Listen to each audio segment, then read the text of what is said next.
Hey family, how y'all doing out there? I pray each and every one of y'all are doing well. Having an awesome day, awesome night. I don't know where you at watching this video or when you watching it. So anyway, today I just wanted to come on and just share a little bit about traction alopecia, what it is, some ways to prevent it, how it's caused, and you know, a few other things along the way. So if you're interested, let's stay tuned and I'll be right back, okay? Okay, so first guys, for those who are watching and who do not know, I had a hair transplant because of traction alopecia. So let's get to it. So traction alopecia is actually a condition of the scalp where the hair has been pulled excessively, way too tight. It has caused so much tension that hairline starts to recede, it starts to go back. And you'll notice that sometimes it's really drastic. See a picture here? This is what my hair looks like for anybody who don't know. Sometimes it can be subtle, sometimes it can be drastic. You know, sometimes you in the mirror and you just like, oh, okay. You brushing your hair, maybe you brush your hair a certain way that day and you notice like, okay, that don't quite look like it was looking, but it's alright. You brush it off like it's alright. And then you like, yeah. So you leave it and you go on about your day, and then sometimes it's like, girl, yeah, girl, yes, that's how it is sometimes. And it will pull your hair out, and sometimes your hair literally will not grow back. You know, hair follicles are literally dead, so your hair is not going to grow back. And that's the case right here. Sometimes people just do not know. Some people know, some people do not know. Some people are clearly not aware. Like, I clearly was not aware. Like, let's be real though, I knew my hair was thinning, but I did not know how drastic it was until I literally went in the mirror and I cut all my hair off, and then I'm like, that's me? That's me? Oh Lord. You know what I'm saying? Like, and that's just me being real about it, what it is, and ways that we get it. Wearing styles that are way too tight, for example, braids, cornrows, you know, single braids, cornrows, them single braids. Sometimes you have so much fake hair onto a piece of your real hair and it's heavy, it's pulling, it's weighing it down. It causes so much tension that sometimes that hair falls out and it don't come back, and sometimes it does come back. And then other times, other styles, other things are, you know, wearing hair weaves, sew-ins and glue-ins, and that glue is tugging and pulling at your hair, and once you rip, you know, you keep doing that over and over, that hair like, I'm not coming back, and it does not grow back. Like with the sew-ins, you threading that needle through the braid that you already braided down tight anyway to have a good foundation, a good base for your sew-in, and then that needle and thread is going through there, so the thread is pulling tight too. So sometimes that can cause more tension and causes you to have traction alopecia. It's not even just hairstyles, because sometimes it can be, you know, our hair bands, our hair ties. We're pulling our hair back so tight, trying to get it so sleek that it causes so much tension around our hairline and things like that, and at the nape of our neck.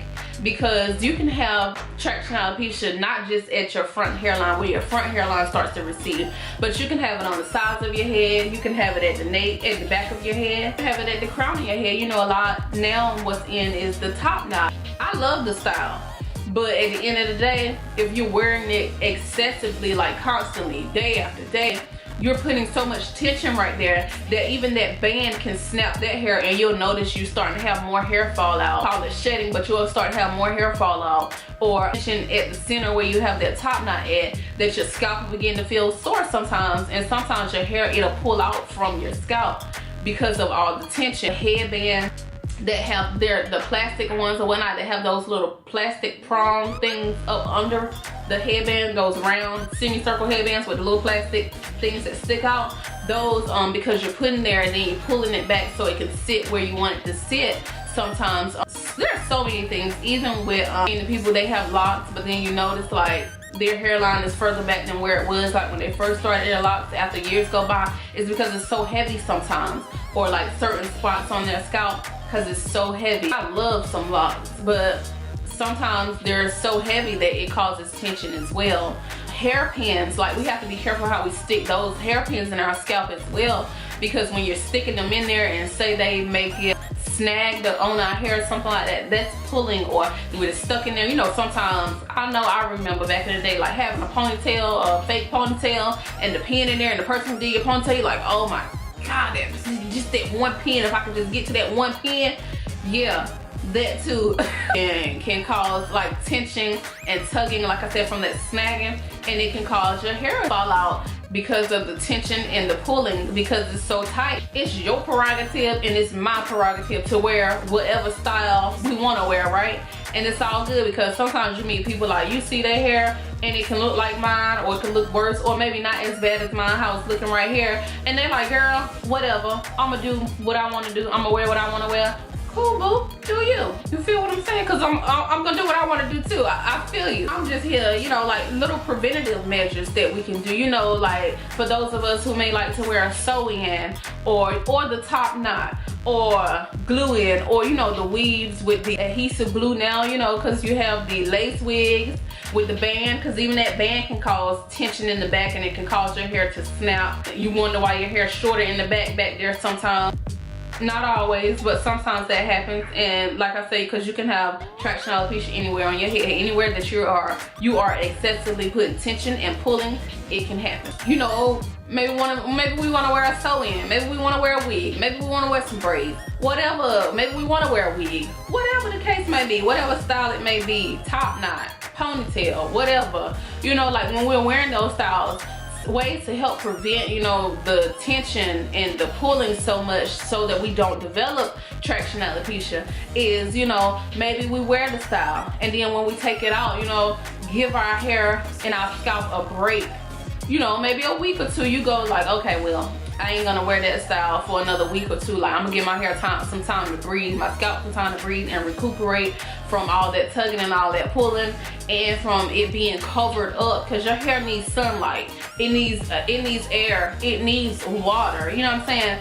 So when your hair is deprived of those things too, it'll snap. And sometimes it keeps snapping and then you constantly putting that stuff back up there, like those styles or whatnot, or a wig or whatever, and you're constantly covering it up. It's like your hair like, yo, let me get some sunlight, let me get some water, let me breathe. Just like your skin gotta breathe, your scalp gotta breathe, feel me? Okay, so yeah, maybe, you know, rotate, alternate, because honestly, let's be real, I don't want nobody to have to, you know, experience what I've experienced, even though there are thousands and thousands of people out here, females, males, whatnot, that's going through the exact same thing. I'm just being honest. I don't want nobody to have to, you know, feel like I felt or any of that, because at the end of the day, I got my hair transplant done. For anybody who's watching who may have not seen my other videos, I had a hair transplant. My hair looked like, but this is not what my hair looked like now. Thank you, Lord Jesus. Thank you. I don't want nobody to have to go through that. Like, it's not a good feeling. And if we can prevent it, you know what I'm saying, preventative measures, why not? You know what I'm saying? Like I said, some stuff I knew, come on now, let's be real. But some stuff I didn't know. But once you know better, you do better. So it's all about learning and growing together. Cause don't nobody want to be walking around with no bald edges intentionally, I don't think. You know what I'm saying? Let me tell you, cause your edges, baby, come on, your edges, they make a huge difference to your hairstyle. Now let's get real, don't it?